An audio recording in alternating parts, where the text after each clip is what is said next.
எனக்கு டைரக்டர்ஸ் யூனியனிலிருந்து இஎம்ஐயோட போஸ்டர் அனுப்புனாங்க, இந்த மாதிரி கலந்து கொள்ள வேண்டும் அப்படி சொல்லி. அதை பார்த்த உடனே எனக்கு ரொம்ப பிடிச்சிருந்தது. இஎம்ஐ டைட்டிலே ரொம்ப பிடிச்சிருந்தது. எல்லாருக்கும் கனெக்ட் ஆகிற மாதிரி டைட்டில், யூனிவர்சல் டைட்டில் தான் அது. ஸோ இஎம்ஐ இல்லாமல் யாராலையும் இருக்க முடியாது போல் இருக்கேன். அப்படி ஒரு லைஃப்பில் நம்ம வந்திருக்கோம். நல்லதும் கெட்டதும் கரெக்டாக நம்ம அதை யூஸ் பண்ணால் அதை விட ஒரு சிறப்பான ஒரு விஷயம் இல்லை இஎம்ஐ, இல்லையா? வீடு வாங்குறதுலேருந்து வண்டி வாங்குறதுலேருந்து எல்லாத்துக்கும் உதவுது இது. ஆனால் அது தப்பாக நம்ம ஓவராக பண்ணிட்டோம்னா கூட அது கெடுதல் தான். ஸோ எந்த அளவுக்குமா அதை யூஸ் பண்ணுறோமோ அதுதான் அது. பட் அதை ஒரு விழிப்புணர்வாகவும் ஒரு நல்ல விஷயமாகவும் படத்தில் சொல்லியிருப்பாங்க. ஸோ படத்தோட ப்ரொடியூசருக்கு முதல்ல நம்ம வரவேற்போம். அவர் ஜெயிக்கணும். இந்த காலத்தில் படம் பண்ணிட்டு ரிலீஸ் பண்ணுறது, எந்த காலத்துலேயும் படம் பண்ணிட்டு ரிலீஸ் பண்ணுறது ரொம்ப பெரிய ஒரு மிகப்பெரிய ஒரு சாதனை. அந்த சாதனையில் நீங்கள் இறங்கியிருக்கீங்க சார், வாழ்த்துக்கள். நீங்கள் ஜெயிக்கணும். அதுதான் ரொம்ப முக்கியமானது. நம்ம போட்ட காசை நமக்கு திரும்பி வரணும். அதுலேருந்து அட்லீஸ்ட் 10 20 நமக்கு அதிகமாக கிடைக்கணும். அந்த மாதிரி ஒரு நல்ல உங்களுக்கு வரணும். And I hope it happens. Yes. So அதே மாதிரி படத்தோட டைரக்டருக்கு வாழ்த்துக்கள்.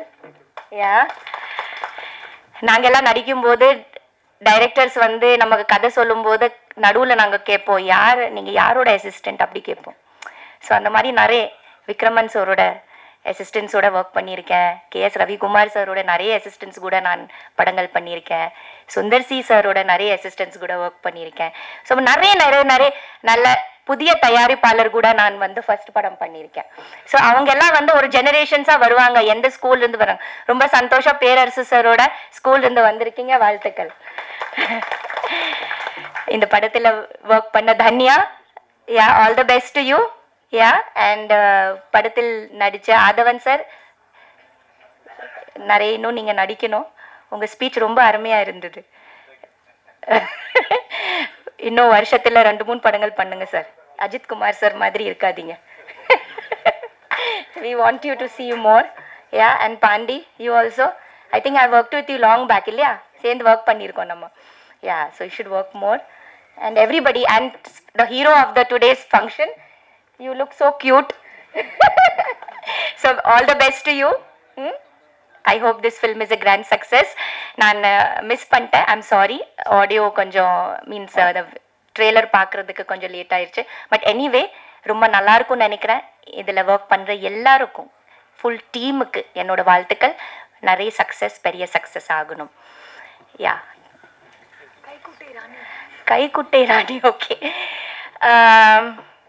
எப்போவுமே லைஃப்பில் ஏதாவது நம்ம புதுசாக பண்ணணும், நம்மளையே டிஸ்கவர் பண்ணணும், புதுசாக ஏதாவது செஞ்சுட்டே இருக்கணும், ஒரு ஓடுற நதி போல் இருக்கணும்னு எனக்கு எப்போவுமே தோணும். ஒரே இடத்துல நம்ம இருந்தால் அப்படியே ஸ்டாக்னன்ட் தண்ணி மாதிரி ஆயிடுவோம் அப்படின்னு நினைக்கிறவனா, புதுசாக ஏதாவது நம்ம டிஸ்கவர் பண்ணணும், நமக்குள்ளே இருக்கிற எவ்வளோ டேலண்ட்ஸ் இருக்குது அதை நம்ம ஏதாவது வகையில் கொண்டு வரணும்னு நினச்சிட்டு கைக்குட்டை ராணின்னு ஒரு சின்ன குறும்படமை நான் டைரெக்ஷன் பண்ணேன். இந்த படம் இதே பிரசாதில் பிரசாத் மல்டிமீடியாவில் ஒரு சின்ன கோர்ஸ் எடுத்து டைரெக்ஷன் கோர்ஸில் சேர்ந்து ஒரு 15 வீக்ஸோட டைரெக்ஷன், ஷார்ட் டேர்ம் டைரெக்ஷன் கோர்ஸில் சேர்ந்து இங்கே படித்து கடைசியில் அந்த படிப்போட முடிக்கிற நேரத்தில் நாம் ஷார்ட் ஃபில்ம் எடுக்கணும். அதில் எங்கூட 8 பசங்க படித்தாங்க. All were boys. I was the only girl and the most senior. So ரொம்ப ஒரு பியூட்டிஃபுல்லான ஒரு எக்ஸ்பீரியன்ஸாக இருந்தது. அண்ட் வேலிடேட்டரி ஃபங்க்ஷனும் இங்கே தான் நடந்தது. சர்டிஃபிகேட் கூட இங்கே தான் நான் வாங்கினேன். பிரசாத் இவ்வளோ பெரிய இன்ஸ்டிடியூஷனில் படிக்கிறது எவ்வளோ எனக்கு ஒரு சந்தோஷம், எவ்வளோ எனக்கு பெருமைன்னு சொல்கிறதுக்கு வார்த்தை இல்லை. இதே ஸ்க்ரீனில் என்னோட கைக்குட்டை ராணியை ஷோ போட்டாங்க. ஸோ ஒரு சின்ன குறும்படம் எடுத்திருக்கேன். ரொம்ப க்யூட்டான ஒரு ஃபில்ம். இந்த ஃபில்ம் ஜெய்ப்பூர் ஃபில்ம் ஃபெஸ்டிவலில் இப்போ ஜனவரி மாதத்தில் நடந்தது. அதுக்கு பெஸ்ட் சில்ட்ரன்ஸ் அவார்டு கிடைச்சது. அதுக்கப்புறம் சென்னை ஷார்ட் ஃபிலிம் ஃபெஸ்டிவலில் கூட நாமினேட் ஆச்சு, டெல்லி ஃபிலிம் ஃபெஸ்டிவலில் கூட நாமினேட் ஆச்சு. அதே மாதிரி நிறைய ஃபிலிம் ஃபெஸ்டிவல்ஸ்க்கு அனுப்பியிருக்கேன், பார்க்கலாம். ஸோ இதுதான் என்னோட இது. ரொம்ப க்யூட்டான ஒரு சின்ன, நீங்கள் எல்லாம் பார்ப்பீங்க, மெல்ல நான் ரிலீஸ் பண்ணிடுவேன். யா, தேங்க்யூ ஸோ மச். அதுக்கப்புறம் நாங்கள் ஸ்டூடெண்ட்ஸ் தான் எடுத்தோம் அந்த படம். அதில் ஒர்க் பண்ண எல்லாரும் நாங்கள் ஸ்டூடெண்ட்ஸ் தான். என்னோட அசிஸ்டன்ஸும் பிரசாதோட ஸ்டூடெண்ட்ஸ் தான், டிஓபி கூட பிரசாதோட ஸ்டூடெண்ட் தான். So we as a team we made the film Kaikutti Rani. Idhula best part and the most beautiful part of the film is that the music is by Isaignani Ilayaraja sir. நான் போய் அவருக்கு வந்து சொன்னதும், கதை சொன்னதும் சாருக்கு, அதே மாதிரி அந்த கண்டென்ட் காமிச்சதும் உடனே மியூசிக் ஆரம்பித்து எனக்கு வந்து மியூசிக் பண்ணிட்டு கொடுத்தாரு Raja sir. So I will be always grateful to Raja sir. And he's அதில் வந்து ஒரு அருமையான ஒரு பாட்டு, background music as well as lyrics எல்லாமே ராஜா சார் எனக்கு பண்ணி கொடுத்தாரு. So always thanks to Raja sir. And the editing is by Lenin sir. So he has done the editing of the film. So and Lakshmi Narayanan sir has done the music, mixing of the film, audio mixing. Effects by Sethu sir. So இந்த team என்னோட ஃபிலிமில் வந்து பெரிய பெரிய technicians work பண்ணியிருக்காங்க, ரொம்ப ரொம்ப பெரிய பெரிய டெக்னீஷியன்ஸ், எல்லாரும் நேஷனல் அவார்ட் வின்னர்ஸ், ரொம்ப பெரிய டெக்னீஷியன்ஸ் ஒர்க் பண்ணியிருக்காங்க. எல்லாரும் எனக்கு ரொம்ப சப்போர்ட் பண்ணாங்க. ஸோ அதுக்கு நான் எப்போவுமே நன்றியோடு இருப்பேன். Thank you so much. Thank you. Thank you to EMI and wishing EMI all the very best. Thank you. இந்த EM இசை வெளியீட்டு விழாவில் நான் சிறப்பு விருந்தினராக கலந்துக்கலை.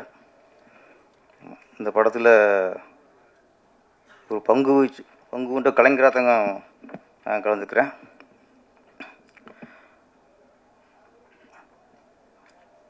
பாக்கிரா சார்கிட்ட ஃபோனில் தான் அழைச்சேன். மாணவி சார்கிட்ட சொல்லி என் ஹஸ்பண்ட் சொல்லுங்க அப்படின்னு சொல்லி சொன்ன உடனே எந்த மறுப்பு இல்லாமல் சார் ஒன்று வந்துட்டார். அதுக்கு ரொம்ப நன்றி சார். சினிமாவை அந்த நேச்சா தான் அந்த பெருந்தன்மையெல்லாம் இருக்கும். இப்போ இங்கே இருக்க எல்லாருமே நம்ம அழைச்சி வந்திருக்கவங்க தான். வெங்கடேஷ் சார் என் மனசு அழைச்சிச்சு, அது நம்ம மூலியமாக வந்துருக்கீங்க. எல்லாருக்கும் நன்றி. வெங்கடேஷ் சார் பேசும்போது பாக்கியராஜ் பாதிப்பெலாம் யாருமே படம் பண்ண முடியாதுன்னு சொன்னார். நான் இண்டஸ்ட்ரிக்கு அசிஸ்டண்ட்டாக வரக்கு முன்னாடியே ஒரு பாதிப்பு. ஆமாம், இங்கே வந்து நிறைய பேர் என்னவாங்க, அவர் டிஸ்கஸில் உட்காரணும், அவரோட டிஸ்கஸ் பண்ணணும், அவரோட உட்காந்து பேசுகிறதே பாக்கியம் அடிச்சுருப்பாங்க. நான் ஸ்கூலில் 10th படிச்சுக்கிற டைம் நினைக்கிறேன். ஜெமினி சினிமாவில் ஒரு போட்டி வச்சிங்க சார், கதை போட்டி. அதில் வந்து இன்ட்ரோல் வரைக்கும் கதை சொல்லிடுவார் சார் ஒரு கதையில். அதில் ஒரு தான் சொல்லிப்பார்ல, ஒரு படத்தில் வந்து இன்ட்ரோலுங்கிறது தான் ஒரு முடிச்சு. அந்த முடிச்சை எந்த அளவுக்கு நம்ம ஸ்ட்ராங்காக போடுறோமோ அந்தளவுக்கு இன்ட்ரோல் பவராக இருக்கும். அதுக்கப்புறம் இந்த முடிச்சை அவுக்கிறது, ஒவ்வொன்றும் அவுக்கிறது தான் அடுத்து செகண்ட் ஹாஃப் திரைக்கதையாக சிறப்பாக அமையும்ட்டு. ஜெமினி சினிமாவில் இன்ட்ரோ வரைக்கும் கதையை முடிச்சிட்டார். அதுக்கப்புறம் உள்ள கதை அங்கேயே முதல்ல சினிமாவுக்காக நான் கதை யோசித்தேன். சினிமாவுக்காக கதை யோசிக்க வச்சது பாக்கிற சார் தான். யோசித்து போட்டிக்கு எழுதி அனுப்புனேன். ஆனால் ஒன்றும் வேலைக்கு ஆகலை. இருந்தாலும் அதுதான் ஃபஸ்ட்டு சினிமாவுக்காக என்னை கதை எழுத வச்சது பாக்கிற சார் தான். பாக்கியராஜ் சார் பற்றி இப்போ நிறைய பேர் பேசிட்டே இருக்கலாம். ஆமாம், எப்படின்னா கதை, திரைக்கதை, வசனம், டைரக்ஷன், அப்புறம் இது மூணு தான். முன்னெல்லாம் திரைக்கதை டைரக்ஷன் தான் இருக்கும். இந்த கதை, திரைக்கதை, வசனம், டைரக்ஷன் இது மூணையும் போட்டால் தான் அவன் தான் முழுமையான டைரக்டரு அப்படின்னு ஒரு வந்துச்சு. டி ராஜேந்தர் ஒருத்தர், அப்புறம் சார். அதுக்கப்புறம் அந்த இது 3 போடணும். கதை வசனம் ஒருத்தர், திரைக்கதை டைரக்ஷன் ஒருத்தர்னா அது டேரக்டருக்கு மதிப்பு இருக்காது. அப்போது ஒரு இயக்குனருக்கு மதிப்பை இழக்க செஞ்சது பாக்கிற சார் தான். அப்போ இப்போ மலையாளத்தை சொன்னீங்களே, மலையாளத்தில் வந்து எப்படின்னா இப்போ தமிழ் ஃபீல்டு ஏன் இப்படி இருக்குது, மலையாள ஃபீல்டு ஏன் இன்னைக்கு சிறந்து விளங்குது அப்படின்னா, இங்கே ப்ரொடியூசர் என்ன பண்ணுறாங்க, ஒரு பாய்காஸ்ட்டை ஒர்க் பண்ணியிருக்கேன் அப்படின்னு போய் நிற்கிறேன். ஆமாம், எத்தனை நாள் ஒர்க் பண்ணிக்கிறேன், பாய்காஸ்ட்டை 10 விட ஒர்க் பண்ணியிருக்கேன். முந்தான முடிச்சு தூரன்னு வச்சு டார்லிங் டார்லிங் டார்லிங் டார்லிங் நான் சொல்லிவிட்டு ஓகே ஓகே. ஒரு கதாசிரியர் ஓகே, பட்டுக்கொடை புறவர் கதை, இதோட கதை சார் நான் இயக்க போகிறேன் அப்படின்னா அந்த பிடிச்சி ஒத்துக்க மாட்டாங்க. உனக்கு கதையே பண்ண தெரில, நீ என்னடா டைரக்டரு, அங்கே அடிவிட்டு போகிறோம். நான் ஒரு நாவலை தூக்கிட்டு போயிட்டு, சார் அந்த நாவல் நல்லா இருக்குது சார், இதை நான் படம் பண்ணலாம்னு இருக்கேன், எனக்கு வாய்ப்பு கொடுங்க. நீ யார்கிட்ட ஒர்க் பண்ணியிருக்க சார்? நான் பாரதிட்ட 5 படம் ஒர்க் பண்ணியிருக்கேன். கதை இது நாவல் சார். யார் நாவல்? யார்? வேறு ஒரு நாராயணன் சாரோட நாவல் அப்படின்னு நம்ப மாட்டாங்க. ஏன்டா ஃபஸ்ட்டு படம் உனக்கு கதையே பண்ண தெரில, நீ என்ன எப்படி டேரக்ஷன் கொடுக்குறது? தமிழ் பிடிச்சல சொல்கிறேன், இங்கே டேரக்டர்னா அவர் தான் கதை எழுதணும், அவர் தான் வசனம் எழுதணும், அவர் தான் திரைக்கதை எழுதணும், இப்போ அவர் தான் பாட்டு எழுதணும். நல்ல வேலை இடையில பாய்காஸ் வந்து இசையமைச்சிட்டாரு, பாட்டு எழுதிட்டாரு, பாட்டு பாடிட்டாரு. அதெல்லாம் கொஞ்சம் மயில் ஏற்றலை சார். இல்லைன்னா இப்போ வர்றவங்களாம் கதை, திரைக்கதை, வசனம், இசை, பாடல்கள், பாட்டு பாடணும், நீ தான் டேரக்ஷன் இத்தனை இருந்தால் தான் உங்கள் டேரக்டரை ஒத்துக்கும்னு ஆயிருக்கும். கொஞ்சம் அதில் தவிச்சிட்டோம். அதெல்லாம் மலையாளத்தில் அப்படி இல்லை. மலையாளத்தில் இன்றைக்கும் ஒருத்தருக்கு டைரக்டருக்கு என்ன அனுபவம், ஜோஷ் ஒர்க் பண்ணியிருக்கியா, பாசிட்டு ஒர்க் பண்ணியிருக்கியா, சித்திட்டு ஒர்க் பண்ணியிருக்கியா? அப்போ இந்த பெரிய டைரக்டர்கள் தான் ஒரு 5 ஒர்க் பண்ணியிருக்காருன்னா அந்த நம்பிக்கை ஃபஸ்ட்டு வந்துடும் உங்களுக்கு. அதுக்கப்புறம் சார் என்னோடய ஃப்ரெண்டோட கதை சார் இது சார் அப்படிங்க. கதை டிபார்ட்மெண்ட் வேறு, டைரக்ஷன் அனுபவம் வேறு. அங்கே டைரக்ஷன் அனுபவத்தை பார்க்குறாங்க, கதையின் தன்மையை பார்க்குறாங்க. தனித்தனியாக பார்க்குறதுனால இன்றைக்கும் அந்த சொன்னீங்கள கண்டென்ட்டு இன்றைக்கி இங்கே ஜெயிக்குது. அதனால் சார் உங்களால் சார் எங்களுக்குலாம் பாதிப்பு. எங்கள் கதை எல்லாத்தையும் கேட்குறாங்க நம்மள்கிட்ட. அப்புறம் கைக்குட்டை ராணி, தமிழ்நாட்டில் எல்லா குடும்பத்துக்கும் அவர் தான், அவங்க தான் ராணி. ஆமாம், தேவானி மேடம். அவங்க நான் ரொம்ப மதிக்கக்கூடிய ஒரு ஆர்டிஸ்ட் தேவானி மேடம். ரொம்ப பிடிக்கும் அவங்கள, ரொம்ப நான் அவங்க மேலே அவ்வளோ மரியாதை எனக்கு. ஆமாம், நான் எல்லாரும் பேசிட்டு சொல்லிட்டே இருப்பேன், ஏன்னா அவ்வளோ பிடிக்கும். அவ்வளோ ஒரு ஒரு ஒரு பெண்ணை பக்கம் மரியாதை வரணும், அவளை பார்த்து அவ்வளோ மரியாதை வரும். ஆமாம், காரணம் இன்னைக்குள்ள நடிகைகளுக்கெல்லாம் அவங்க ஒரு உதாரணம். ஃபஸ்ட்டு ஹோம்லியாக நடிக்க ஆரம்பித்து எல்லா குடும்பத்துலேயும் தான் குடும்பத்து பெண்ணாக பார்க்க ஆரம்பித்தாங்க. கடைசி வரைக்கும் அவங்க பண்ண எல்லா படமுமே ஹோம்லி கேரக்டர் தான், குடும்ப பங்கான கேரக்டர் தான். எந்த ஒரு வகையுமே நம்ம ஒரு கவர்ச்சியை காட்டி ஜெயிக்கணும்னு ஒரு துளியோட நினைக்காத ஆர்டிஸ்ட் தான் தேவானி அவர்கள். நம்ம சில நடிகைகள் என்ன பண்ணுறாங்க, குறை சொல்ல, ஃபஸ்ட்டு படம் பார்க்கும்போது அவ்வளோ ஹோம்லியாக இருக்காங்க. அந்த ஹோம்லிக்காகத்தான் அந்த ரொம்ப ஹோம்லியாக இருக்காங்க, நம்ம வீட்டு பொண்ணு மாதிரி இருக்காங்க அப்படின்னு தான் ரசிகர் உருவாகிறாங்க. அந்த குடும்ப பாங்கனை தோற்றதுக்காகத்தான் ரசிகர் உருவாகிறாங்க. அதனால வெற்றி அடைகிறாங்க. ஒரு 4 வெற்றி அடைஞ்சதுக்கப்புறம் அவங்க கவர்ச்சியை காட்டுறதுக்கு ஆர்வம் காட்டிடுறாங்க.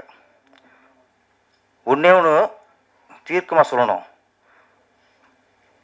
உங்களுடைய குடும்ப பாங்கான தோற்றத்திற்கும் நீங்கள் எதிர்த்து நடிக்கிற குடும்ப பாங்கான அந்த கேரக்டரையும் கவர்ந்து தான் ஒரு ரசிகர் கூட்டம் வரும்போது நீங்கள் கவர்ச்சியாக நடித்தா அவங்களுக்கு பிடிக்காது, அதை ரசிக்க மாட்டாங்க.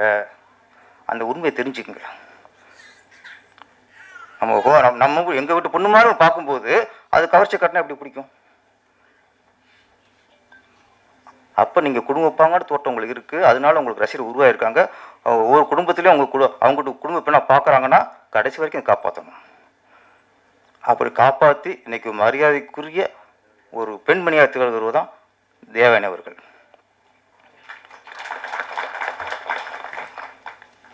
நான் ஃபஸ்ட்டு நான் ரஜினி ரசிகர். நான் முதல்ல ஒரு ஒரு ஒரு நடிகைக்கு ரசிகர் ஆனதுன்னா எந்த நடிகை எனக்கு பிடிச்சதுன்னா அமலா. ஆமாம், ரொம்ப பிடிக்கும். ஏன்னா அந்த மைதிலினி கதையெல்லாம் பார்த்துட்டு அவங்க அவ்வளோ காமெடியாக இருப்பாங்க, எனக்கு அவ்வளோ பிடிக்கும். அப்புறம் தொடர்ந்து வேலைக்காரனாக இருக்கட்டும், அப்புறம் மம்முட்டி சாரோட படம் பண்ணாங்க, எல்லா படமும் அவ்வளோ காமெடியாக. அந்த ஹோம்லியாக இருக்காங்கிறதுக்காகவே நான் அவங்களுக்கு ரசிகர் ஆகிட்டேன். நான் ஒரு படம், அந்த படத்தில் பார்த்தா மாடர்ன் ட்ரெஸ் போட்டாங்க. அது பரவாயில்ல, ஓகே, மாடர்ன் ட்ரெஸ் போட்டாங்க, பரவாயில்ல. ஒரு டாப் டிஷர்ட்டுமே போட்டு அவங்கள ஓட விட்றாங்க. ஓட விட்டாலும் பரவாயில்ல, high speed shot. Director Amala அவர்களை ஹை ஸ்பீடில் மேலே ஓட விட்டு அவர் கவர்ச்சியை பார்க்கணும்னு நினைக்கிறாரு. ஆனால் எனக்கு பிடிக்கல, எனக்கு வெறுப்பாக இருக்குது. ஏன்னா நான் ஹோம்லிக்காக தான் அவங்கள பார்த்துருக்கேன். அப்போ அவங்க ஹோம்லியாக பார்க்குற ஒரு ஆர்டிஸ்ட்டை போய் நீங்கள் செக்ஸாக காட்டும்போது, கவர்ச்சியாக காட்டும்போது அது மனசு ஏற்றுக்கொள்ளாது. இதை நிறைய ஆர்டிஸ்ட்டில் புரியாமல் கவர்ச்சியாக காட்டினா தான் நிலச்சி நிற்கணும்னு நினைக்கிறாங்க. என்னைக்கு கவர்ச்சியை காட்டுறீங்களோ அன்றைக்கி தலைச்சி ஏறும் மார்க்கெட். அதுக்குன்னு சில ஆர்டிஸ்ட் இருப்பாங்க, அவங்களுக்கு அதுதான் மூலதனமாக இருக்கும். அவங்களுக்கு அந்த உடல்வாவுக்கும் அவங்க கவர்ச்சிக்காக மட்டும்தான் டேரக்டர் கூப்பிடுவாங்க. அவங்க நடிச்சு போட்டோம். ஹோம்லி அவங்கள யாராவது ஹோம்லிக்கு லுக்குக்காக, குடும்ப பாங்கன தோற்றத்துக்காக உங்களை ரசிக்க ஆரம்பித்தாங்கன்னா கடைசி வரைக்கும் அதை கடைப்பிடிங்கள். அப்போ தான் தேவயானி மாதிரி இன்றைக்கும் பேசப்படலாம். ஆமாம்.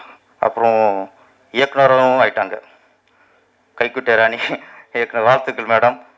ஆமாம், ஆர்டிஸ்ட் நடிகைகளில் முதல்ல பானுமதி அம்மா இயக்குனர் ஆனாங்க. அப்புறம் லட்சுமி மேடம் இயக்குனர் ஆனாங்க. அப்புறம் ஸ்ரீபிரியா மேடம் இயக்குனர் ஆனாங்க. லட்சுமி ராமகிருஷ்ணன் மேடம் இயக்குனர் ஆகியிருக்காங்க. நிறைய நடிகர்லாம் இயக்குனராக வெற்றி அடைஞ்சிட்டாங்க. பானுமதி அம்மா இயக்குனராக வெற்றி அடைஞ்சாங்க, லட்சுமி அம்மாவும் இயக்குனராக வெற்றி அடைஞ்சாங்க, ஸ்ரீபிரியா மேடமும் இயக்குனராக வெற்றி அடைஞ்சாங்க. அதே மாதிரி அந்த வருஷத்தில் இந்த கைக்குட்டை ராணியும் மகாராணியாக உருவாக வேண்டும். அந்த ராணிக்கு ஒரு வெற்றி கிரீடம் தலையில் சூட்ட வேண்டும். வாழ்த்துக்கள் மேடம். Thank you thank you. அப்புறம் இந்த மேடையில்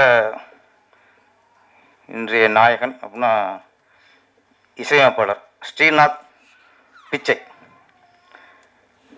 முதல்ல நம்மால் சதாசிவம் கூட்டி வந்தார் மினிஸ்ட்ரேட்டரை. மற்ற பேசிட்டார், சார் மினிஸ்ட்ரேட்டர் உங்களை அறிமுகப்படுத்தணும் சார், நீங்கள் இது போடுறதுக்கு பாட்டு எழுதணும் சார் அப்படின்னா. சரி வாங்கிட்டேன். கூட வந்துட்டாங்க. யார் மினிஸ்ட்ரேட்டர் பார்த்தா இவரை காட்டினாங்க. இது எந்திரிங்க சார், ஸ்ரீநாத் பிச்சை அப்படின்ட்டு. நான் என்னடா அது விஸ்வாமித்திர மாதிரி தலையெல்லாம் இருக்குது, நான் ஆளை பார்த்தா இங்கிலீஷ் லெட்டர் மாதிரி தெரியலையே முதல்ல அப்படின்னு டவுட் ஆயிடுச்சு. பேர் அப்படின்னா ஸ்ரீநாத் பிச்சை. பிச்சையா? என்னோட ஏற்கனவே ரிஷி மாதிரி இருக்காப்புல, பேர் வேறு பிச்சை. திருப்பி கொஞ்சம் என்ன அது உறுத்தலாச்சு. சரி ஓகே, அப்போ நானாக சமாளிப்படுத்திட்டேன். பிச்சைக்காரன்னு படம், டைட்டிலே பிச்சைக்காரன்னு வச்சு படம் ஓடலையா? கோடீஸ்வரன் அப்படிலாம் எடுத்து சில படம் சரியாக போகலை, ஆனால் பிச்சைக்காரன் படம் எடுத்து மிகப்பெரிய ஹிட்டு. ஓகே, ஒரு சமாதானம். அப்புறம் சுந்தர் பிச்சை, சூப்பர், உலகளவில் வெட்டி அடிச்சிட்டான் அந்த மனுஷன்.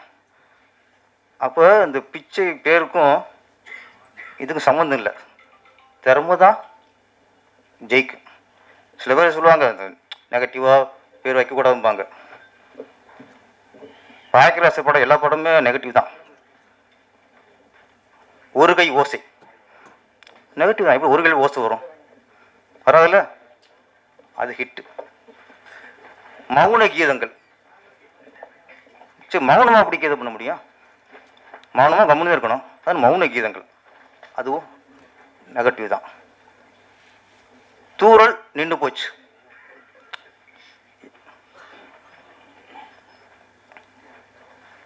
நான் பார்க்குற பற்றி பேசும்போது தான் டிஸ்டர்ப் பண்ணுறது அவரை. அப்புறம் என்ன பேச சாருக்கு தெரியாது. ஓகே சார், ஓகே சார், நன்றி.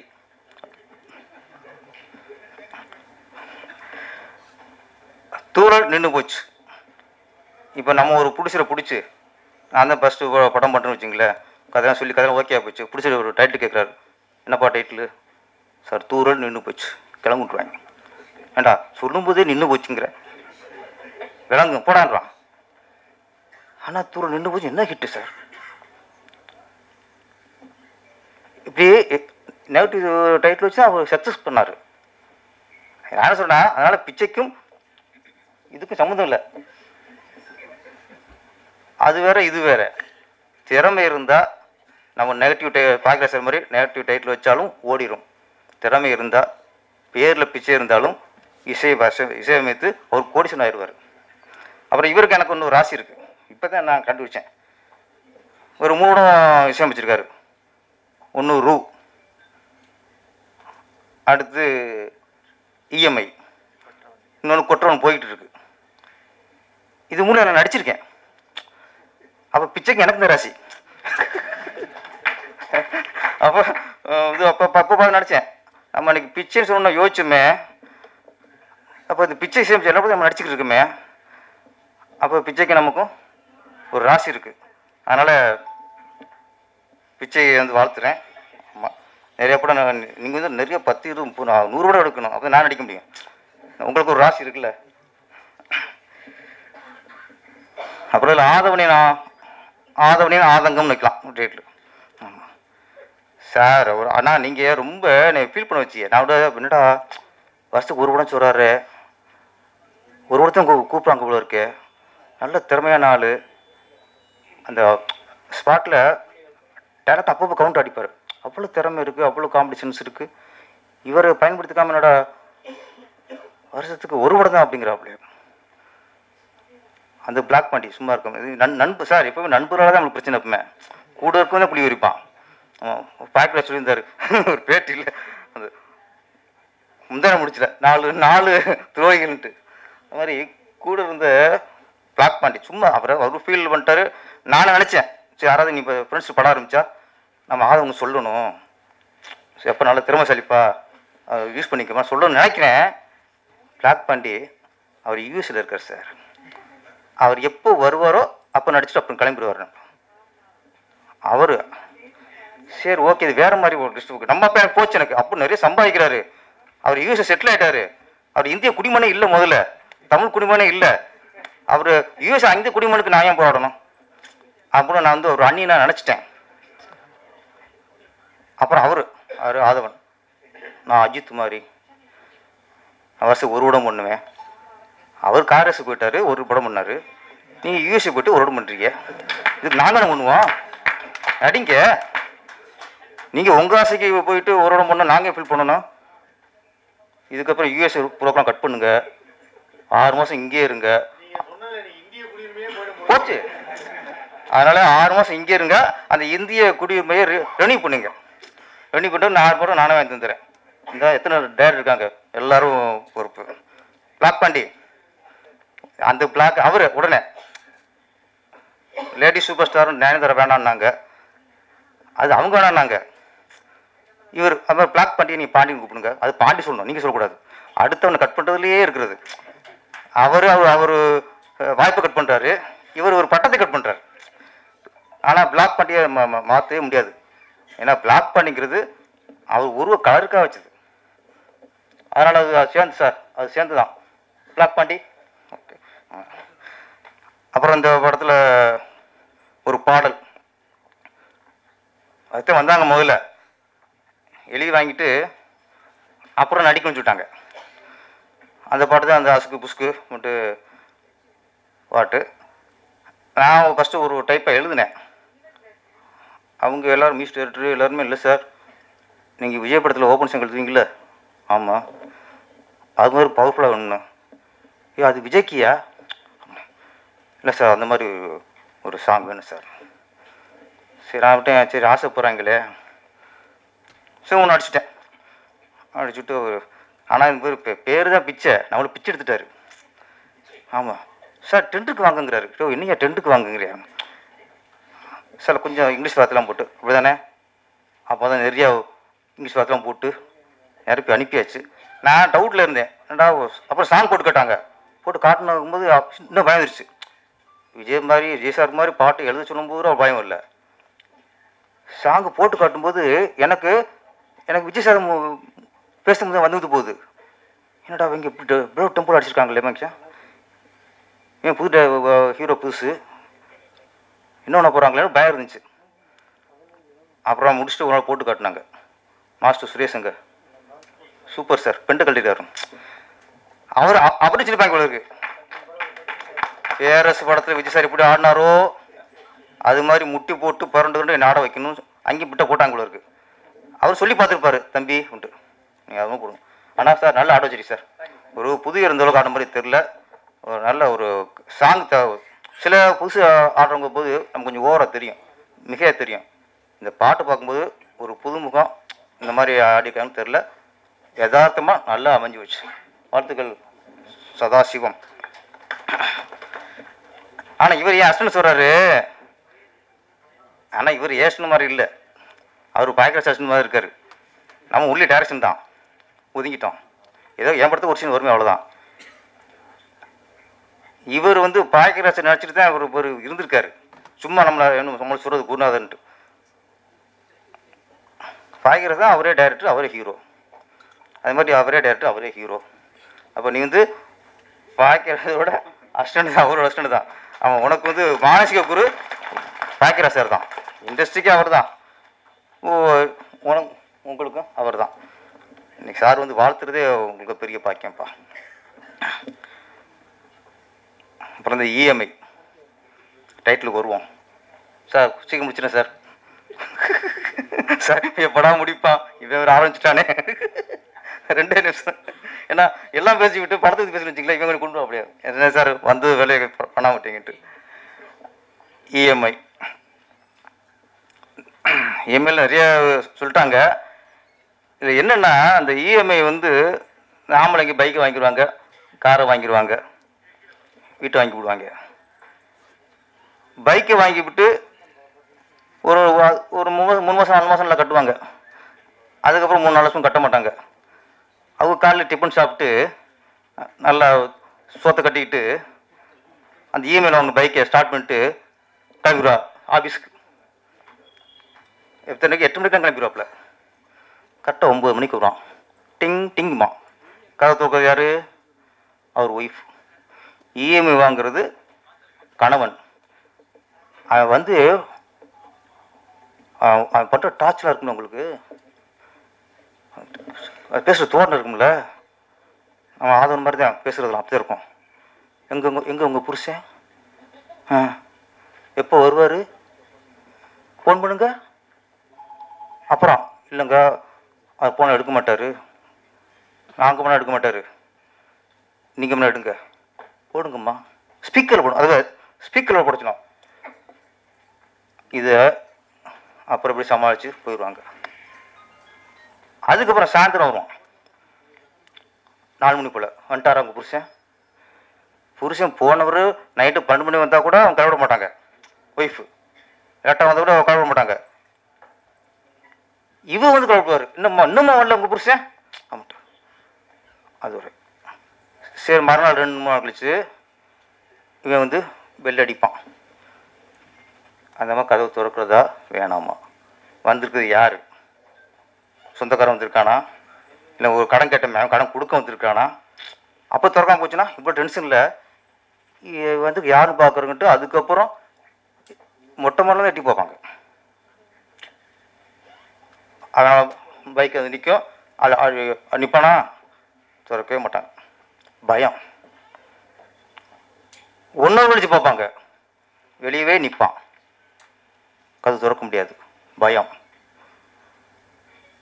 இதில் புருஷன் லோனில் வாங்கி பைக்கை வாங்கி அவன் கிளம்பி போயிட்டான், ஆஃபீஸ் நிம்மதியாக ஒர்க் பண்ணிக்கிட்டு இருப்பான். இங்கே வந்து இஎம்ஐக்கு வசூல் பண்ண வராங்கல்ல, இவங்கள மாட்டிட்டு ஒரு பொம்பளை யோசிச்சு பாருங்க சார். அதை எதிர்கொள்கிறது யாரு? லேடிஸ். அப்போது நம்ம இஎம்ஐ வாங்கிட்டு நம்ம பைக்கை ஓட்டிட்டு சர்னு போயிடும். இங்கே பதில் சொல்கிறது, வெளியே வர முடியாமல் நிற்கிறது, அவன் அசிங்கமாக ரொம்ப கேவலமாக கேட்பான். ஒரு ஸ்டேஷனில் போவான்றான், என் புரிச்சு பேச மாட்டியா அப்படிவான். அந்த பொண்ணு என்ன பண்ண முடியும்? இஎம்ஐ ஆம்பளைங்க வாங்குற இஎம்ஐயால் பாதிக்கப்படுறது பெண்கள் புரிஞ்சுக்கணும் ஃபஸ்ட்டு. நாளைக்கு நம்ம இல்லைன்னா லேடிஸை டார்ச்சர் பண்ணுவாங்க, அவங்க அசிங்கமாக பேசுவாங்க, அவமானப்படுத்துவாங்கிறத நம்ம புரிஞ்சுக்கணும். இதில் ஒன்றே தப்பிச்சிட்டாங்க. என்னென்னா நிறைய பேர் என்ன ஆச்சுன்னா 5 மணி 6 மணிக்கு வரான், 7 மணிக்கு வர்றது இருந்துச்சு, 7 மணிக்கு வந்து வெள்ளடிக்கிறது கவர்த்துட்டுறது. அப்படி இதில் பாதிக்கப்பட்டு கொஞ்சம் இப்போ ஒரு சட்டம் வந்திருக்கு, 6 மணிக்கு மேலே இந்த இஎம்ஐ வசூல் பண்ணவங்கள வீட்டுக்கு போகக்கூடாது, இந்த ஃபோன் பண்ணிலாம் டார்ச்சர் பண்ணக்கூடாது. 6 மணி 6:30க்கெலாம் வந்து இவங்க வந்தாங்கன்னா, கடன் கேட்டு வந்தாங்கன்னா போலீஸுக்கு கம்ப்ளைண்ட் பண்ணலாம். அதனால நிறைய பேர் தப்பிச்சாங்க. கரெக்டாக அவன் ஆஃபீஸுக்கு வேலை முடிச்சுட்டு வெளியே டீலாம் சாப்பிட்டு டைம் பார்க்குறது 7 மணி ஆச்சா அப்படின்ட்டு அதுக்கு வீட்டுக்கு வர்றது. ஆமாம், இது வரைக்கும் இப்போ போனதுலேருந்து இப்போ வர வரைக்கும் சமாளிக்கிறது லேடிஸ். அது குடும்பம். நீ வா, 25,000 சம்பளம், நீ லோன் ஆசைப்பட்டு லோன் காரே லோனை வாங்கிவிட்டு மாதம் 20,000 லோன் கட்டுற, மிச்சம் எவ்வளோ இருக்கும்? 5,000. இந்த 5,000த்தில் குடும்பத்தையும் சமாளிக்கணும், இப்போ வாங்க லோனுக்கு இஎம்ஐ வாங்கி வசூல் பண்ணுவாங்களே இவங்களையும் சமாளிக்கணும். அது பொம்பளை என்ன பண்ணும்? இதெல்லாம் என்னென்ன பிரச்சனைகள் இருக்குங்கிறத இந்த இஎம்ஐ படம் சொல்லியிருக்கு. படம் பார்த்துட்டு நம்ம வந்து இதெல்லாம் பொழுதுபோக்க பார்க்கக்கூடாது, இது பொறுப்போட பார்க்கணும். பொழுதுபோக்க பார்க்குற படம் வேற, ஒரு பொறுப்போட பார்க்குற படம் வேற. இந்த இஎம்ஐ வந்து நம்ம பொறுப்போட பார்க்கக்கூடிய படம். வாங்கலாம், நமக்கு மாதம் 40,000 சம்பளம் வருதா, அப்போ 15,000 இஎம்ஐ கட்டுற மாதிரி நீங்கள் இப்போ பைக்கையோ இல்லை காரோ வாங்கலாம். மிச்ச பணத்தில் அவங்க வீட்டில் அவங்க குடும்பம் நடத்துவாங்க, சமாளிப்பாங்க. இல்லையே இப்போ செலவு வந்து எப்படி வரும்னு தெரியாது. ஸ்கூல் ஃபீஸ் இன்னைக்கெல்லாம் எங்கே பார்த்தாலும் 1 லட்சம் 1.5 லட்சம் 2 லட்சம் ஏழை வர்றான். மருத்துவம் ஏதோ சும்மா வயிற்றுலையும் ஹாஸ்பிட்டல் போனால் போதும், 1 வருஷம் சம்பாதிச்ச பணத்தை அவன் பிடிக்கிறான். இப்போ மருத்துவத்தில் ஹாஸ்பிட்டலில் ஒரு பக்கம் கொள்ளை அடிக்கிறான். கல்வியில் அண்ணா உங்கள் டைம் வச்சா கிளம்புங்கண்ணே, உங்கள் டைம் வச்சுனா உங்களுக்கு இஎம்ஐ பிரச்சனை நினைக்கிறேன், நீ கிளம்புங்க. இந்த மாதிரி பண்ணக்கூடாது. ஃபஸ்ட்டு நான் அடிக்கடி பார்க்குறேன், நான் பிஸ்னஸ் பண்ணிக்கிறீங்க யாரும் தெரியல, அடிக்கடி பார்த்துட்டு இருக்கேன். உங்கள் டைம் வச்சுக்கலாம், யாருக்கு சொன்னீங்களா கொஞ்சம் இல்லை ரெகுலர் பார்த்துட்டு இருக்கேன், அதான் எனக்கு கோவம் வருது. நான் 1 ஹவர் பேசுவேன் சார், பாய்க்கிறேன் சார், மன்னிச்சிருங்க சார், நான் அருமையாக பேசுவேன். இது நீங்கள் உங்கள் டைமில் அதோட முக்கிய வேலை தான் கிளம்புங்க. இது எதுக்கு வந்திருக்கியா முடிச்சா பாருங்கள், எனக்கு நாங்கள் வற்புறுத்தலை ஃபஸ்ட்டு. ஏன்னா ஒரு விஷயத்த ஒரு விமர்சனம் பேசிக்கிட்டு இருக்கும்போது இதுக்கு ஜோக்கரை பேசிக்கிருக்காங்க.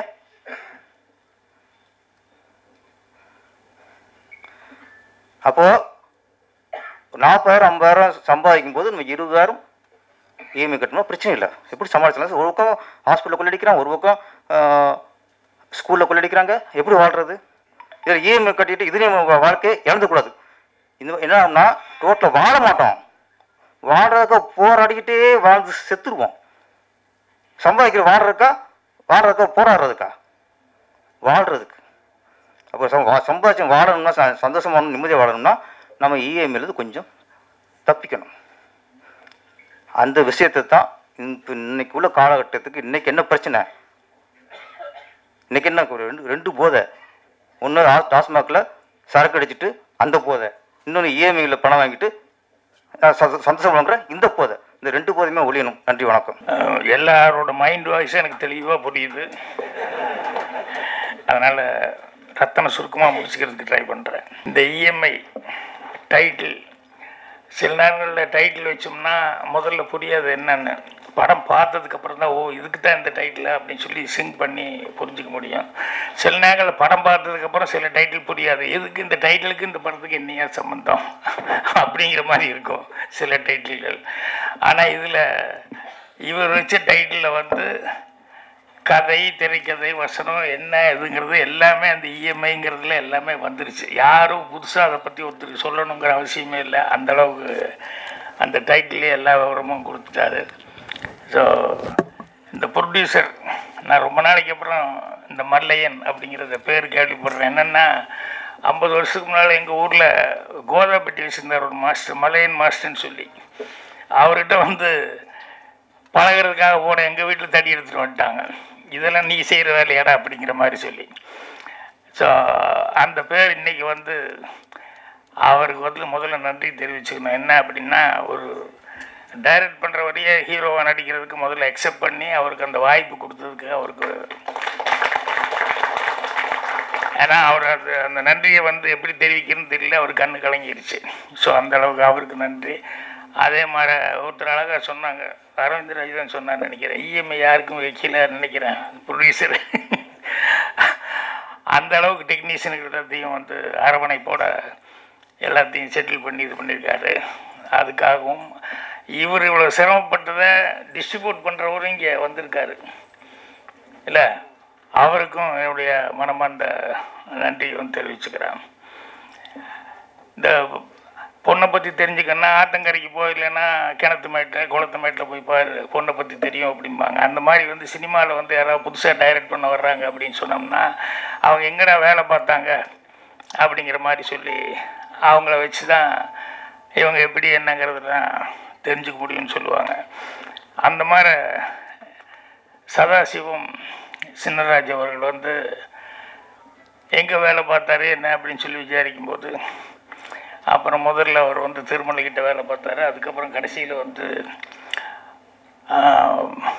பேரரசுக்கிட்ட வந்து வேலை பார்த்தாரு அப்படின்னு சொல்லி சொன்னாங்க. ஸோ முதல்ல வந்து இந்த படத்தினுடைய இசை வெளியீட்டு விழா அப்படிங்கிறதுனால வந்து இந்த பிச்சை கோடீஸ்வரன் ஆகணும், அவர் அந்தளவுக்கு பாட்டு போட்டிருக்காரு, நல்லா மெலடியும் நல்லா போட்டிருக்காரு. அதே மாதிரி அவருடைய அஸ்கு பிஸ்குன்னு சொல்லி ரிஸ்க் எனக்கு ரஸ்க்கு அந்த பாட்டு, அதையும் 6 சைடு பாட்டும் ரொம்ப நல்லா போட்டிருக்காரு. அதனால் சாங்ஸை பொறுத்த வரைக்கும் சோட போகாத அளவுக்கு பண்ணியிருக்காரு.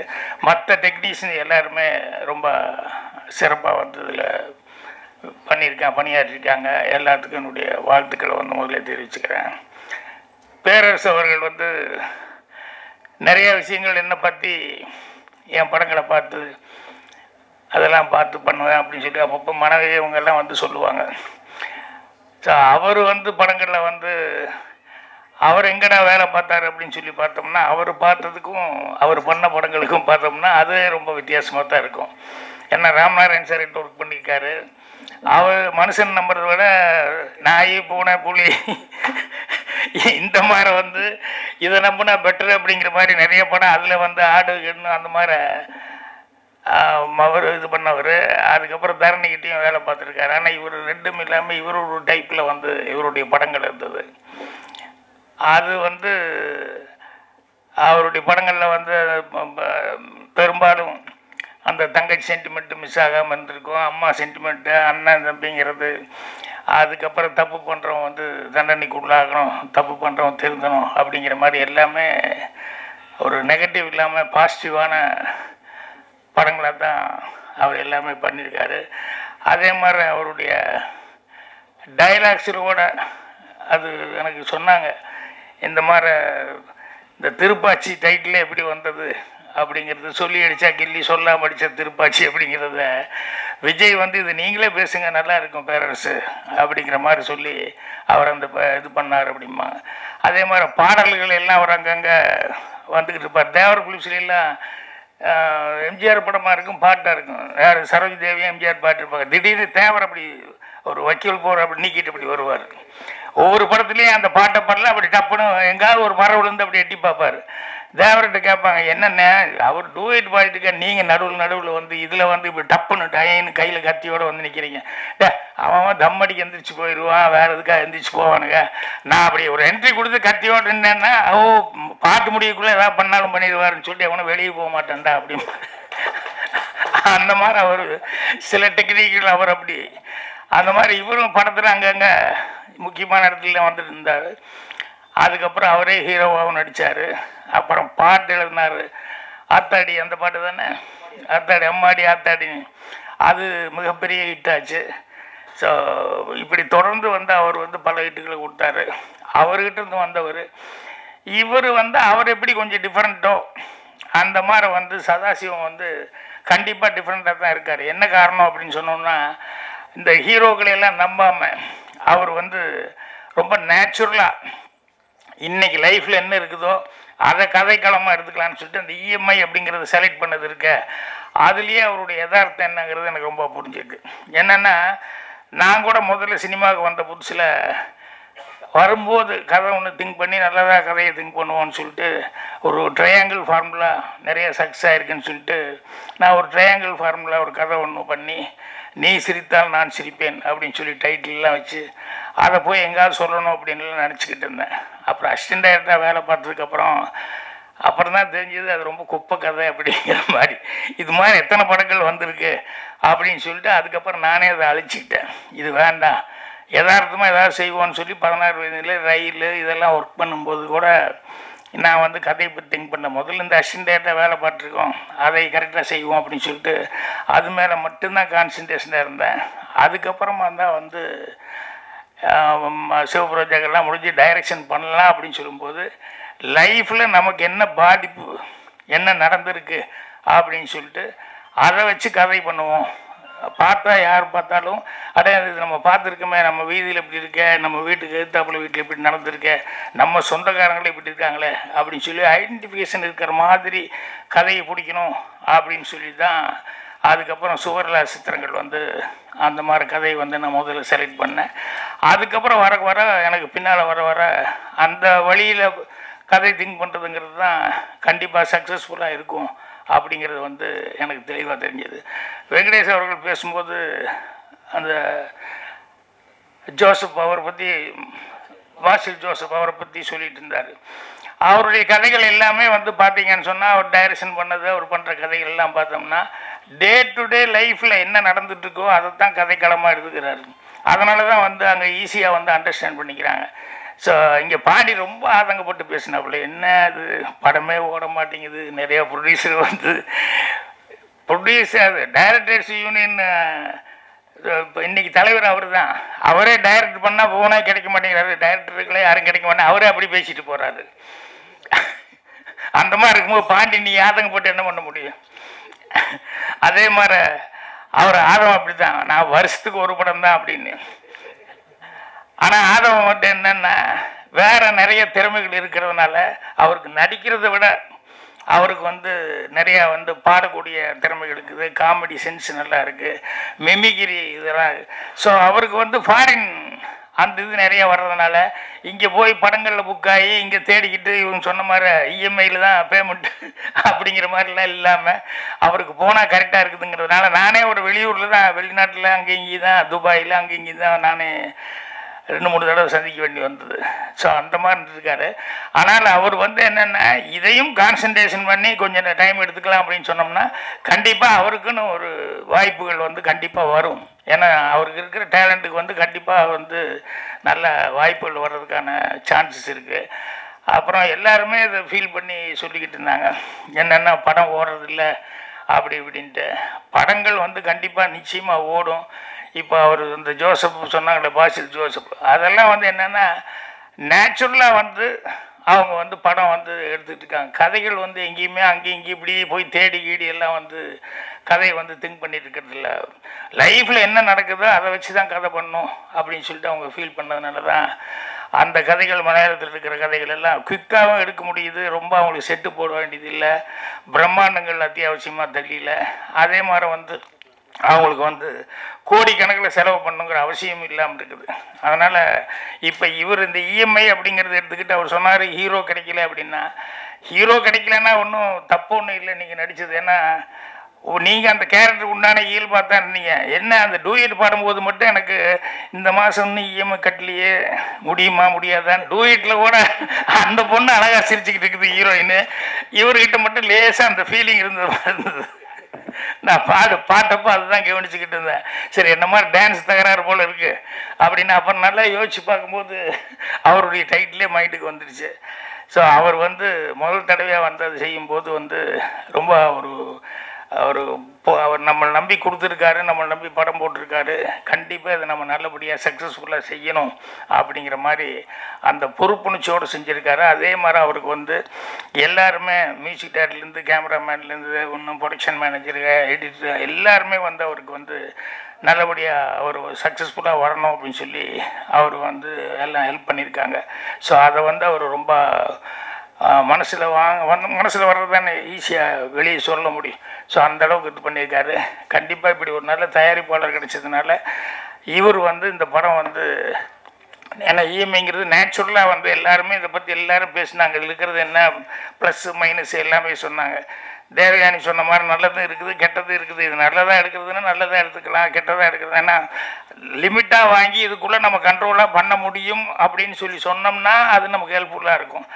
ஆசைப்பட்டுக்கிட்டு இப்போ அவரே டைரக்டரே பேசும்போது சொன்னார்ல, ஒய்ஃப் சொல்லிச்சு நான் அடுத்த இடம் கூட காருக்குள்ள என்ன வரமாட்டேன் அப்படின்னு சொன்னால் அப்புறம் வேறு வழி இல்லை, புருஷன் கொண்டு பொண்டாட்டிக்குள்ளே சண்டைன்னா என்ன பண்ணுவான், சரி போய் கையெழுத்து போட்டுருவோன்னு சொல்லி கையெழுத்து போடுவான், அப்புறம் மாட்டிக்குவான்.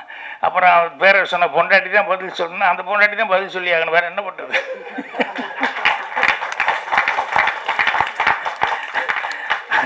அதனால் ஆபத்தும் பெண்ணாலே அழிவதும் பெண்ணாலே இப்படியெல்லாம் எந்த காலத்துன்னு தான் சொல்லி வச்சுருக்காங்க.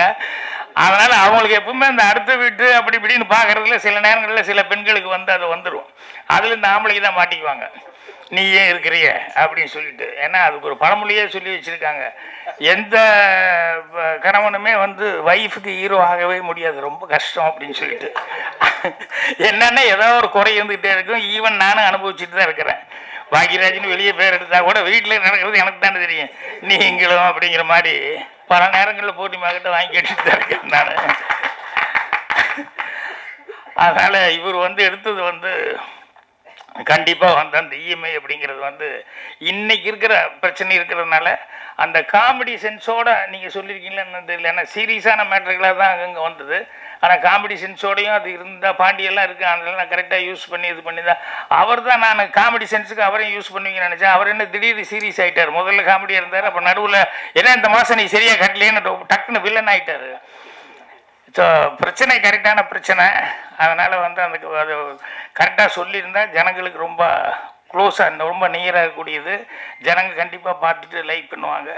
இப்போ நான் தேவயானி பற்றி நான் சொல்லலை. என்னென்னா நாளைக்கு காலையில் அந்த படம் பார்க்குறேன், அந்த கைக்குட்டை ராணி. ஏன்னா சொன்ன முதல்ல டப்பிங் இருக்குது கொஞ்சம் கஷ்டம் அப்படின்னு. ஆனால் நான் டப்பிங்காரங்கிட்ட சொல்லிட்டேன், இல்லைப்பா ஒரு லேடி அந்த பொண்ணு முதல் தடவையாக பேரரசு ரொம்ப சிறப்பாக சொல்லிட்டார். எல்லார் மனசுலையும் இருக்கிறது தான் அந்த ஹோம்லியான ஒரு ஹீரோயினாக எல்லார் மனசுலையும் பதிஞ்சவங்க. ஸோ அவங்க டைரக்ட் பண்ணுறாங்க அப்படின்னு சொல்லும்போது அவசியம் அந்த படம் பார்க்கணும் அப்படின்னு சொல்லிட்டு நான் இது பண்ணேன். ஸோ அந்த படம் பார்த்துட்டு தான் தேவயானியை பற்றி நான் சொல்லணும். ஸோ இப்போதைக்கு மீண்டும் ஒரு முறை நான் மல்லையன் அவர்களுக்கு என்னுடைய நன்றி தெரிவிச்சுக்கிறேன். அப்புறம் ரொம்ப நாளைக்கு அப்புறம் இன்றைக்கி சுத்த தமிழில் நல்லா அவங்க ஐஸ்வர்யாவா ரொம்ப அழகாக தமிழில் பேசினாங்க. ரொம்ப குளிர்ச்சியாக அது கேட்குறதுக்கு ரொம்ப சந்தோஷமாக இருந்தது. ஏன்னா நடுவில் சில நேரங்களில் சில பேர் பேசும்போது என்னென்னமோ மாதிரி இருக்குது. தமிழ் படத்தில் தமிழ் இதுக்குள்ள நிகழ்ச்சியில் அந்த மாதிரி இல்லாமல் இருக்கும். அது இல்லாமல் ரொம்ப சுத்தமாக நீங்கள் பேசுனீங்க. உங்களுக்கு என்னுடைய பாராட்டுகள். எவ்வளோ நேரம் பொறுமை காட்டுறதுக்கு உங்களுக்கு எல்லாத்தோட ரொம்ப சந்தோஷமாக நன்றி நான் தெரிவிச்சுக்கிறேன். நன்றி, வணக்கம். நடுவில் கொஞ்சம் பேர் எல்லாம் கோவப்பட்டாங்க. சரி பரவாயில்ல, இந்த ஃபங்க்ஷனில் கோபம் சோகம் தாகம் எல்லாமே இருக்குது தான் செய்யும் அப்படின்னு சொல்லிட்டு பேரரசும் கொஞ்சம் டென்ஷன் ஆகிட்டாப்புல. ஏன்னா பேச இப்படி இது பண்ணிட்டாங்களேன்னு. ஸோ எல்லாருமே ஒரு சுமூகமாக அதை எடுத்துக்கும், யார் இதையும் பெருசாக எடுத்துக்க வேண்டாம்னு சொல்லி கேட்டுக்கிறேன். நன்றி, வணக்கம். இந்த இஎம்ஐ கான்செப்ட் ஏன் செலக்ட் பண்ணோன்னா, ஒரு 2-3 ஸ்கிரிப்ட் திங்க் பண்ணோம். சரி இது பண்ணலாமான்னு திங்க் பண்ணிகிட்டு இருக்கும்போது நான் ஒரு இடத்துல உட்காந்துட்டு இருந்தேன். அந்த இடத்துல என் பக்கம் உட்காந்துட்டு ஒரு கால் வந்துகிட்டே இருந்தது. அவரும் சைலண்டில் போடுறது, அவர் ரியாக்ஷனே வேறு மாதிரி இருந்தது. ஏன் சார் பேசுங்க, ஏன் அந்த மாதிரி ஏன் அட்டன் பண்ணல அப்படின்னு கேட்டால், இல்லை சார் வேணாம் சார் அப்படின்னாரு. அதான் ஏன் அப்படின்னு கேட்டால், அவன் இஎம்ஐ லோன், கார் லோன்காரன் அவனுக்கு கால் பண்ணிட்டே இருக்காப்புல.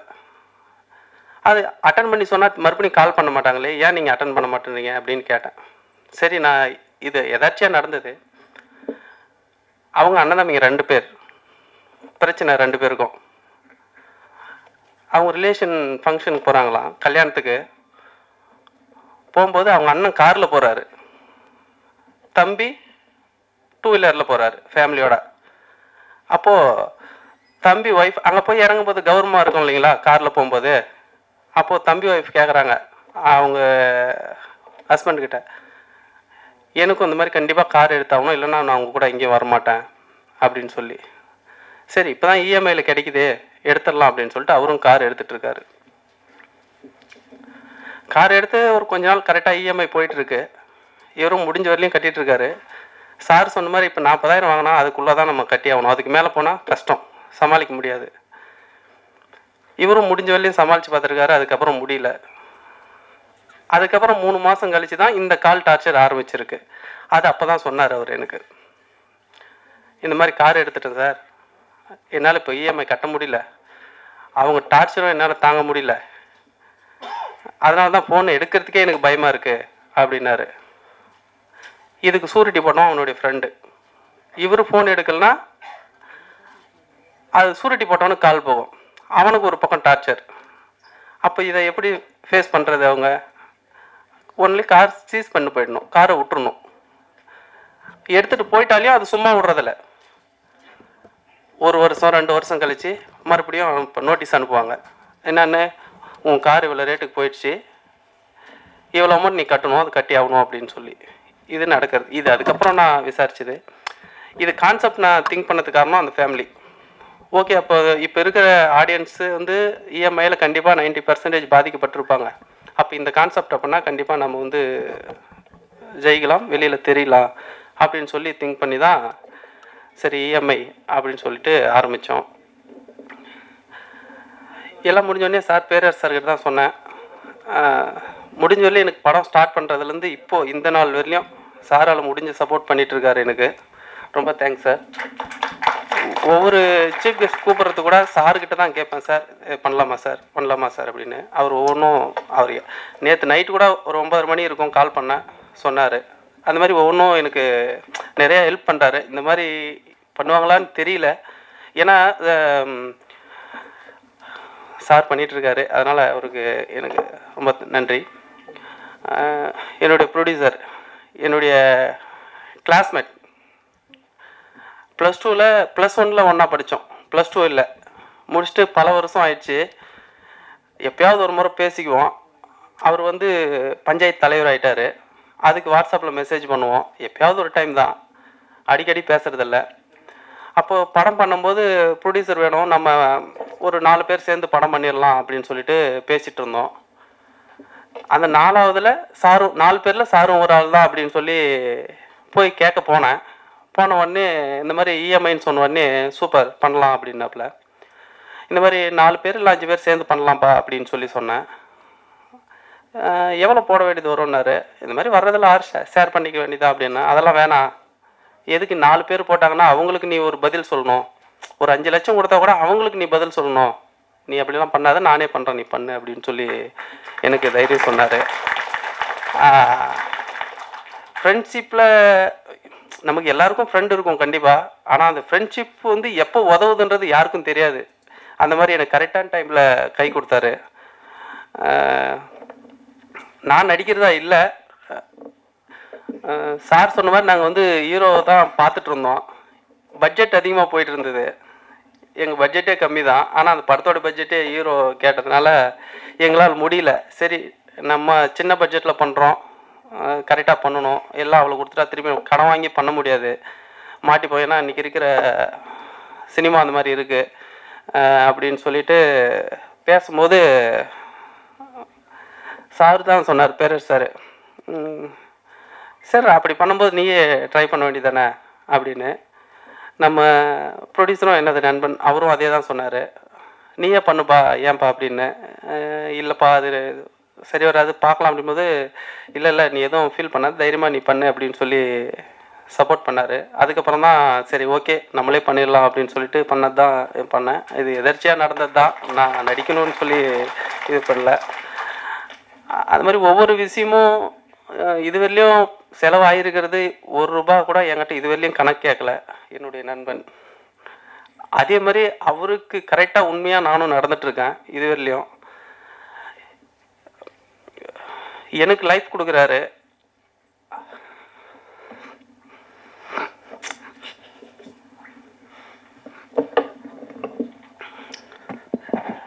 கண்டிப்பாக இது ஒரு சக்ஸஸ் அவர் கொடுத்துடணும். ஒவ்வொரு விஷயமும் இதுவரையிலையும் பார்த்து பார்த்து தான் செஞ்சுட்டு வரோம், ஒவ்வொரு செலவும். ஏன்னா அவருக்கு ரொம்ப இழுத்து விட்றக்கூடாதுன்னு சொல்லி. கண்டிப்பாக அந்த படத்தில் நார்மலாக பேங்க்கை பற்றி சொல்லியிருப்பாங்க, நாங்கள் வந்து காரு பைக்கு ஃபோன் வாங்குறத பற்றி தான் சொல்லியிருப்போம். ஜென்ரல் எல்லாருமே இப்போ ஒரு ஃபோன் 20,000 வாங்குறோன்னா கூட அது கண்டிப்பாக இஎம்ஐயில் தான் வாங்குவோம். ஏன் நானே என் ஃபோன் ஃபால்ட் ஆகிடுச்சு ஒரு 15 நாளைக்கு முன்னாடி. போயிட்டு ஒரு ஃபோன் எடுக்கலான்னு போனேன். ஃபோன் ரேட் சொன்னான், சார் இஎம்ஐயில் எடுத்துக்கோங்க, உங்களுக்கு டாக்குமெண்ட் சார்ஜ் மட்டும் தான் வரும். நான் எடுத்துகிட்டு போனேன், ஒரு 20,000 எடுத்துகிட்டு போனேன். ஆனால் அவன் கட்ட விடல. என்னை வந்து நீங்கள் எந்த அமௌண்ட்டும் கட்ட வேணாம், டாக்குமெண்ட் சார்ஜ் மட்டும் ₹1,800 கட்டுங்க, ஃபோன் எடுத்துகிட்டு போங்க அப்படின்னா.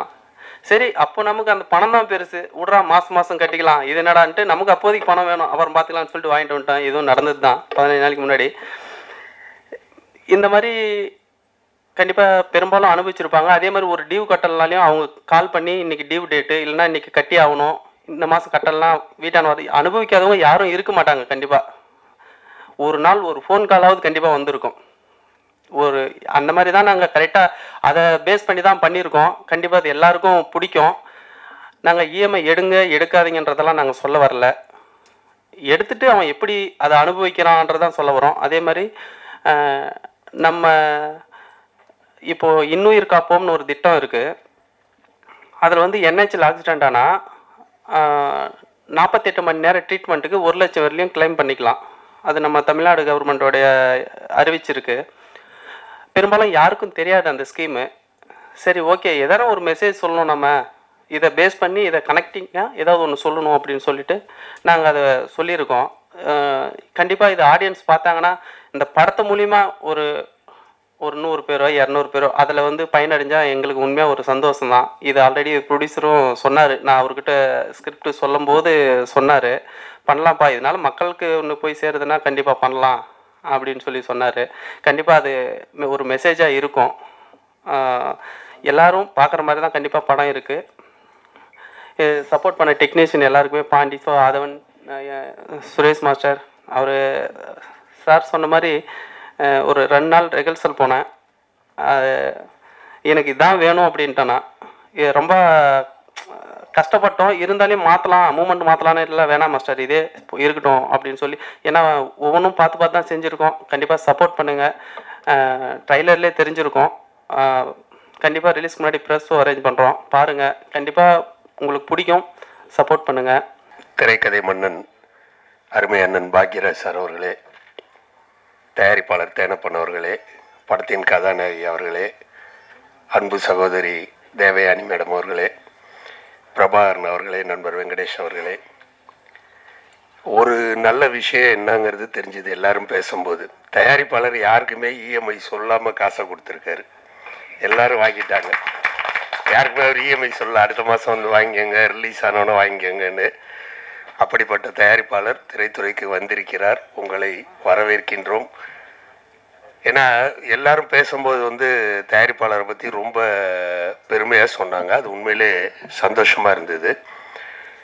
இந்த படத்தில் தொழில்நுட்ப கலைஞர்கள் அனைவரும் ரொம்ப அருமையாக ஒர்க் பண்ணியிருந்தாங்க. அதாவது படத்தினுடைய இசையும் சரி, பாடல்களும் சரி. எங்கள் பேரரசு சார் ஒரு பாடல் எழுதியிருக்காரு அப்படின்னாங்க, நான் பேரரசு சார் கூப்பிட்டு தான் வந்திருக்கேன். இந்த படத்தின் இயக்குனர் அவர் வந்து இது முதல் படம்னு தெரியாத அளவுக்கு நடிப்புலையும் ரொம்ப அற்புதமாக வந்து பண்ணியிருக்கீங்க. அதனால் உங்களுக்கு எங்கேயோ ஒரு ரூட் இருக்குது, ஒன்று நடிகனாயிடலாம், இல்லை இயக்குனராகிடலாம், 2 ரூட் உங்களுக்கு இருக்குது.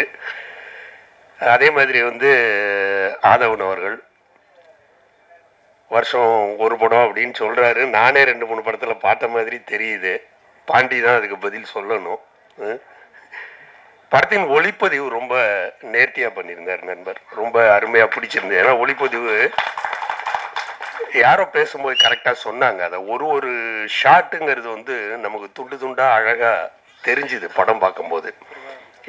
பிரபாகரன் சார் சொன்னது அருமையாக சொன்னாங்க அதை. ஏன்னா எங்கேயாவது ஒரு இடத்துல கேமரா இழுத்துடுச்சுன்னா இது பண்ணால் நம்ம எடிட்டிங்கில் அப்படி மேனேஜ் பண்ணி அப்படி ஒரு கட் பண்ணுவோம், அது நமக்கு பார்க்கும்போது தெரிஞ்சிடும், ஆடியன்ஸுக்கு புரியுதோ இல்லையோ.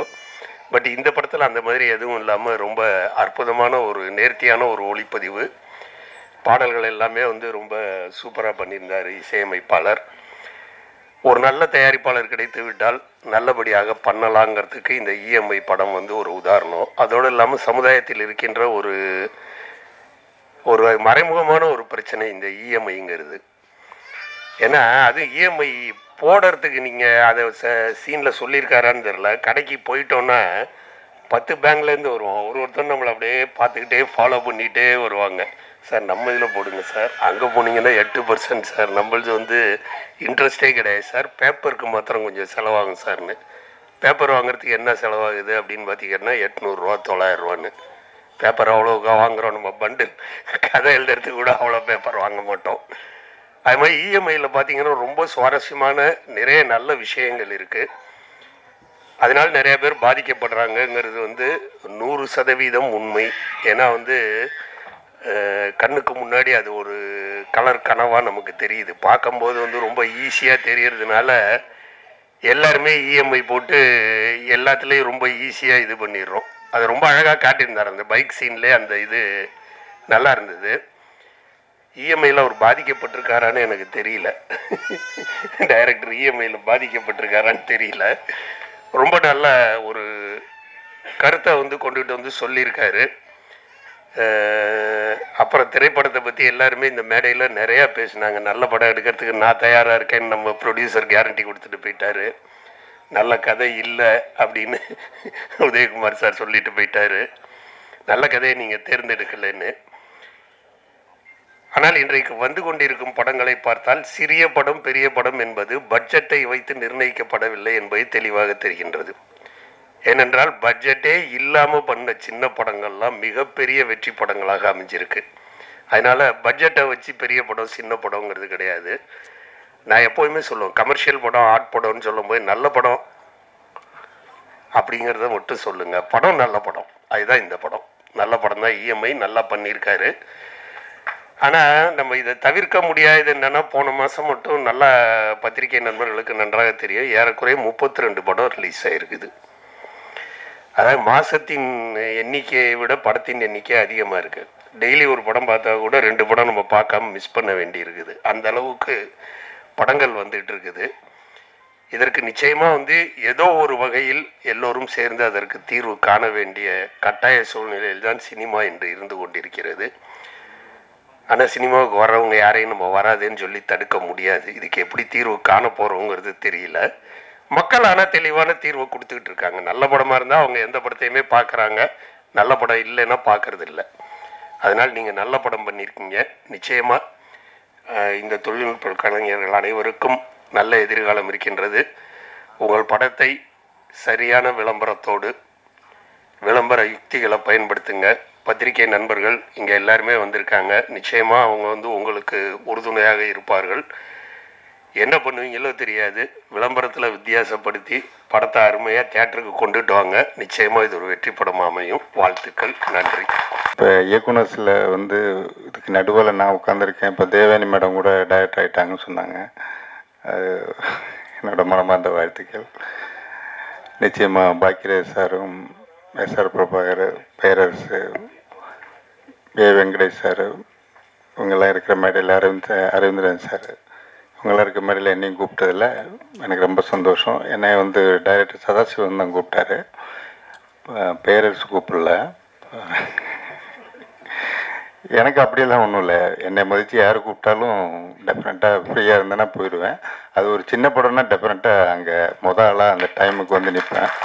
இது என்ன எனக்கு என்ன ஒன்றுமே இல்லை, சும்மா ஆஃபீஸில் உட்காந்து டிவி பார்த்துட்டு இருக்கிறதுக்கு இங்கே வந்து ஒரு 4 பேருக்கு உதவியாக இருந்தால் யூஸாமிங்கிற ஒரு எண்ணத்தில் தான் வந்து என்னெல்லாம் முடிஞ்சது ஏதாவது ஹெல்ப் பண்ண முடியும்னு சொன்னேன்.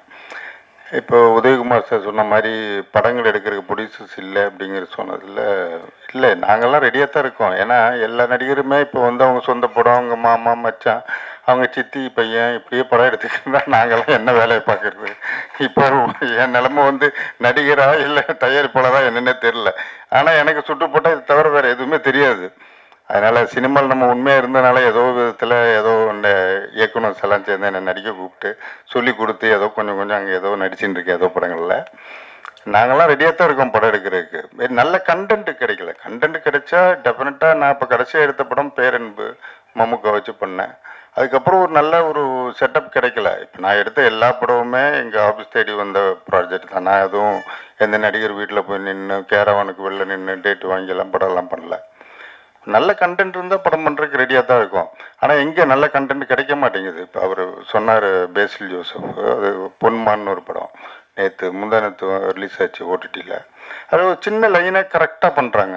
அது மாதிரி தமிழில் வந்துன்னு தான் இருக்குது, நான் இல்லைன்னு சொல்ல. இப்போ டிராகன் மாதிரியும் இப்போ லவ் டுடே பண்ணார் அந்த பிரதீப் ரங்கநாத், அதே மாதிரி தான் இந்த சதாசிவம் இந்த படத்தில் பண்ணியிருக்காரு.